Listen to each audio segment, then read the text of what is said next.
จะเนิมยังฉลองเติร์กบูนนี่ให้พอบับจีบรอดอดวิสเปียนปรถจิจรานภูมิจำนายปรามปวนเรียลจิสารถลองโอจะเนิมอาญาโทรงการิกลถามันตอนดอกไร้ปัญหาเสียน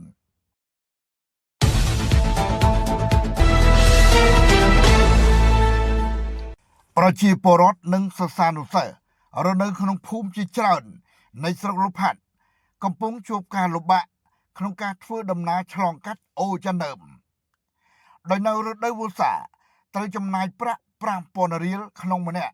ดับเบิลจีขบวนเตียงสารถฉลองเติมเหมาคณะอาญาโทมูลฐาน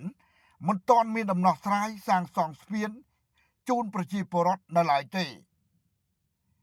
ลูกเพลาะสอยไม่ภูมิประตัดบ้านปรับในสาโปรเมียนตามโทรศัพท์ในประเทศตีมวยไข่ใส่ห่าชนะปีปอนมาภัยประมวยนิชา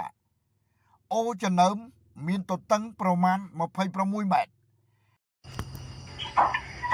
โอ้นึกโอจะเดิมบอกโอจะเดิมเลยลองไปข้างอ้อหรือนึงบานจะเธอก็บูนมวยนับตึกถมเบอร์từ cô lái đi từ bạn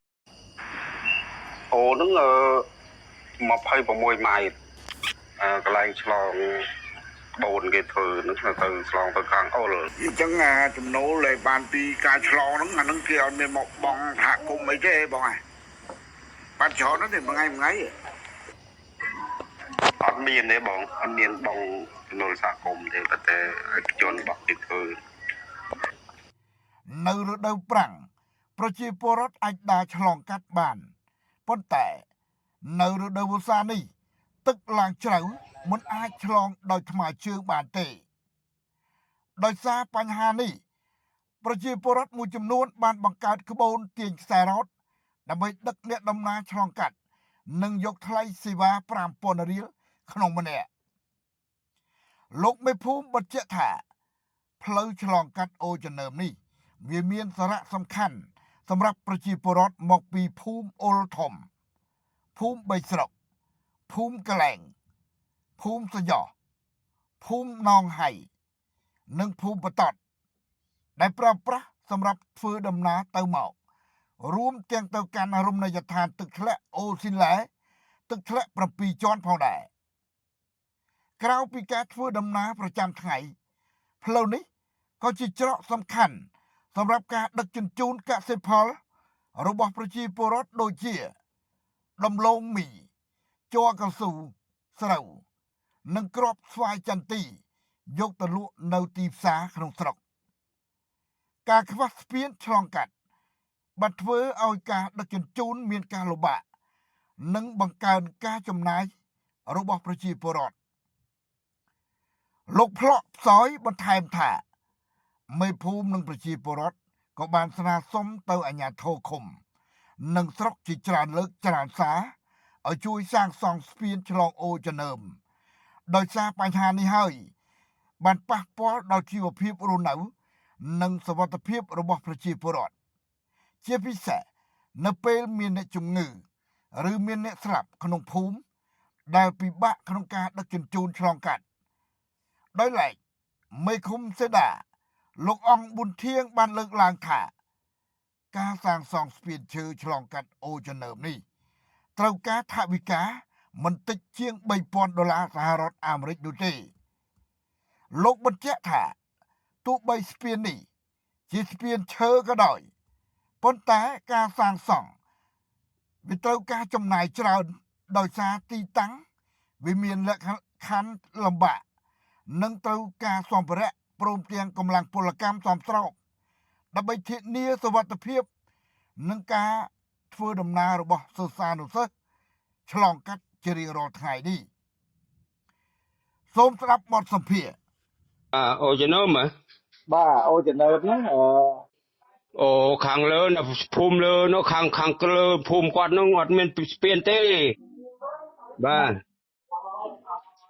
ត្រង់ចំណុចភូមិបតតហ្នឹងហើយបាទហើយវាអត់មានទេ បាទហើយជារដ្ឋដែលគាត់បង្កើនមុខរបរមានខ្សែប្រវត្តិថាអីឆ្លងកាត់ហ្នឹងគាត់មានបានបងចំណូលទៅឲ្យសហគមន៍ឃុំសេនាអត់ទេលោកធំ អត់ទេ ក៏អត់បានបងទៅចំណូលសហគមន៍ឃុំសេនាទេលោកធំ បាទ បាទហើយចំណុចនេះដែរលោកនិគមមូលហេតុអីបានអត់បានធ្វើស្ពានធ្វើឲ្យឆ្លងកាត់សម្រាប់ប្រជាពលរដ្ឋគាត់ឆ្លងកាត់ចំណុចស្ពាននេះណាអាចំណុចអូចំណុចនេះដូចជាច្រើនគុំដែរឆ្លងកាត់ហ្នឹង បាទវាសំខាន់កម្រងវាធ្លាក់ក្នុងមួយឆ្នាំយើងមិនអាចលើកឡើងក្នុងមួយភូមិពីរបីភូមិមួយទេអញ្ចឹងណាបាទរកកម្រងថាវាការឃុំនឹងឆ្នាំ2027នោះអាចធ្លាក់នៅភូមិនងហៃធ្វើផ្លូវហើយដូច្នេះភូមិហ្នឹងគឺតាមក្រោយសិនប៉ុន្តែគាត់ចង់បានឥឡូវហ្នឹងវាមិនបន្តបាន បាទប៉ុន្តែចំណុចអូនេះឃើញលោកមេភូមិគាត់បានលើកឡើងតាំងពីលោកអាបាស្រុកចាក់មុនណាយូរឆ្នាំហើយណា បាទ តែមូលហេតុអីបានអត់តធ្វើស្ពានឆ្លងកាត់ឲ្យពួកគាត់អញ្ចឹងលោកនិគម បាទឥឡូវ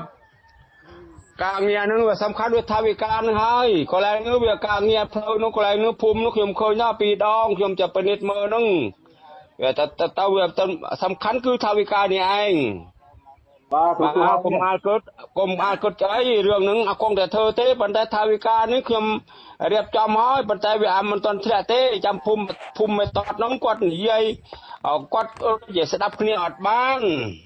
អត់ធ្លាក់ឆ្នាំ2027ហ្នឹងហើយប៉ុន្តែយើងលៃលោកទៅតិចតួចហ្នឹងគាត់ទៅស្ពានហ្នឹងវាធម្មតាយ៉ាងហោចណាស់ក៏2-3,000ដែរស្ពានឈើហ្នឹងមិនមែនធ្វើលេងទេណាធម្មតា បើទោះបីជាបញ្ហានេះត្រូវបានលើកឡើងជាបន្តបន្ទាប់តាមរយៈការស្នើសុំជាផ្លូវការនិងនៅក្នុងវេទិកាសាធារណៈក៏ដោយរហូតមកដល់ពេលនេះនៅមិនទាន់មានគម្រោងសាងសង់ស្ពានឬដំណោះស្រាយជាក់លាក់ណាមួយដើម្បីសម្រួលដល់ការធ្វើដំណើររបស់ប្រជាពលរដ្ឋនៅឡើយទេរាយការណ៍នៅក្នុងក្រុងបានលុងខេត្តរតនគិរីដោយខ្ញុំបាទលីវណ្ណៈ WCV បើហុយទៅដាក់នៅពឺអត់ទាំងតមកดูម៉ាប់10000ទាំងនោះក្រូចទាំងនោះខំ10000 Tâm ơi, đi ối cần